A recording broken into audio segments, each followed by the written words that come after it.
Dan saudara, terkait dengan sidang kasus Sambo yang terus digelar di Pengadilan Negeri Jakarta Selatan, kita bergabung dengan ahli hukum pidana Universitas Tarumanegara sekaligus Wakil Ketua Umum 1 Peradin, ada Mas Heri Firmansyah.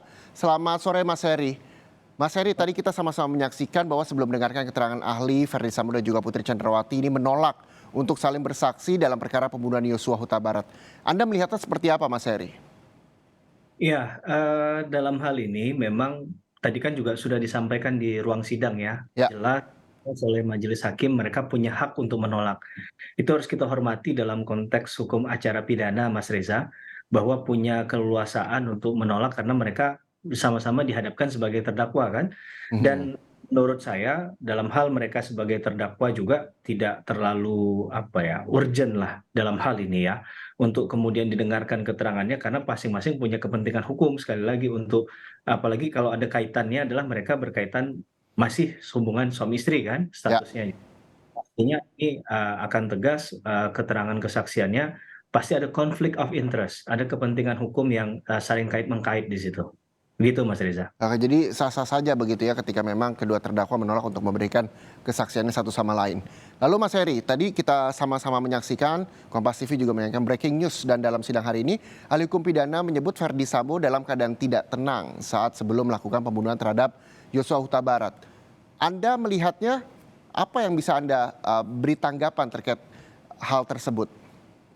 Iya, begini Mas Reza, kita jangan sampai bingung ya melihat hal ini karena kalau saya lihat, jaksa penuntut umum itu selalu membuat dengan hal yang sederhana, simpel. Tapi pihak lawan yang berseberangan tentunya, dalam hal ini adalah, penasihat hukumnya, terdakwa, semua terdakwa pasti berusaha untuk membuat ini menjadi kompleks gitu ya. Jadi Mhm. akan muncul di sana, termasuk apakah motif itu perlu atau tidak begitu ya. Begini, kalau sebelum saya jawab yang tadi, motif itu begini, dalam hal jaksa penuntut umum tidak diwajibkan, tidak ada kepentingan hukumnya untuk membuktikan motif tadi, sehingga nggak ada perdebatan. Tapi kalau kita lihat dari keterangan ahli kemarin, mengapa katakanlah dari penasihat hukum terdakwa itu selalu mengarahkan harus adanya motif, karena ada penjelasan beberapa kali dari keterangan ahli hukum pidana itu juga yang harus kita tarik kesimpulannya bahwa ini untuk berat ringannya hukuman yang nanti akan diterima, begitu ya. Jadi clear kalau JPU tadi mengapa nggak terlalu ngotot untuk membuktikan, karena yang dibuktikan ini ya sudah, fokus pada perbuatan materialnya, terbunuhnya seseorang yaitu almarhum Brigadir Joshua. Terkait masalah tenang atau tidak tenang, ini juga kita akan melihat dari pertanyaan yang diajukan, Mas Reza. Mhm. Kalau pertanyaan itu dari awal didesain untuk kepentingan menjawabnya adalah tidak tenang, untuk menggugurkan syarat itu, tentunya tidak akan lengkap yang disampaikan. Misalnya, dicuplikan hanya, "Kalau orang ini tidak tenang, kira-kira dia bisa nggak masuk ke dalam pasal pembunuhan berencana?" Padahal kan seharusnya konstruksinya tidak dipenggal, di situ saja, harus diceritakan realitasnya. Seperti yang dipaksakan untuk dijelaskan oleh jaksa penuntut umum tadi. Jaksa penuntut umum menyatakan bahwa kalau dari ilustrasi yang diberikan ada peristiwa di tempat A katakanlah, kemudian, diinformasikan ada satu tindak pidana ke suaminya di tempat A, kemudian akhirnya dilakukan pada besoknya kurang lebih 24 jam gitu ya. Nah itu apakah dalam hal 24 jam itu sudah dianggap, bisa dia berpikir tenang atau tidak? Atau ada jeda waktu atau tidak? Tadi kan ahlinya agak berputar-putar menjawab itu kan, untuk Mhm. menyatakan seakan-akan, ya saya dalam konteks bukan menilai, keterangan ahli, silahkan saja, kita menghormati semua keterangan ahli, tapi kita mencoba mencuplik dari jawaban tadi.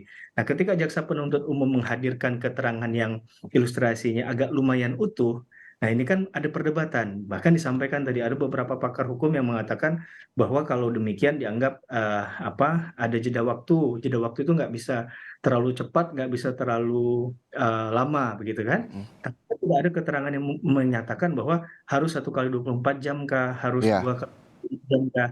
Nah, ini parameter ini yang jadi subjektivitas. Nah, hakim akan menilai keterangan tadi dalam hal yang tentunya lebih objektif.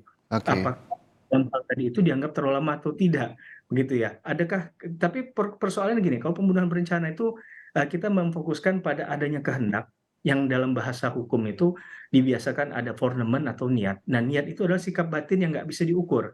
Mas Mhm. Reza, tapi bisa diukur ketika ada objektivitas yang tindakan yang mendekati perbuatan itu. Maka hakim tidak akan menilai dari niat itu berdiri sendiri. Tentunya lihat dari rangkaian peristiwanya tadi. Apakah dari rangkaian peristiwa itu misalnya dikatakan ada tindak pidana pelecehan dari awal misalnya, apakah tidak dilaporkan di tempat kejadian perkara? Mengapa kemudian akhirnya dilaporkan di tempat lain sehingga ini menjadi konsisten atau tidak nih? Ya, Awalnya ini tidak mau menyampaikan karena ini dianggap mohon maaf ya suatu aib gitu, sesuatu yang tidak baik untuk di-share ke banyak orang.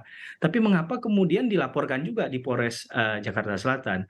Nah ini kan pasti ada tanda tanya besar, big question mark-nya di situ. Mengapa kemudian harus ujung-ujungnya konsisten untuk tidak konsisten untuk melaporkan hal ini kan? Kalau memang konsisten dari awal nggak usah dilaporkan, malah malah malah proses yang itu akan terjadi dengan seakan-akan memang natural begitu tindak pidana ini terjadinya. Tapi ketika dari awal ada diskusi untuk melaporkan tidak, pilihannya pertama tidak dilakukan untuk melaporkan, tapi ujung-ujungnya melaporkan di tempat yang salah dan diakui sebagai skenario. Nah, ini yang jadi pertanyaannya, mengapa hal itu sampai sejauh itu harus dilakukan? Menurut saya itu jadi oke, menarik. oke. Oke, itu dia ya, bahwa kita juga masih menunggu begitu dan semuanya diserahkan kepada majelis hakim. Terima kasih Mas Heri Firmansyah selaku ahli hukum pidana Universitas Tarumanegara sekaligus Wakil Ketua Umum 1 Perhadi. Terima kasih atas waktunya, Mas Heri.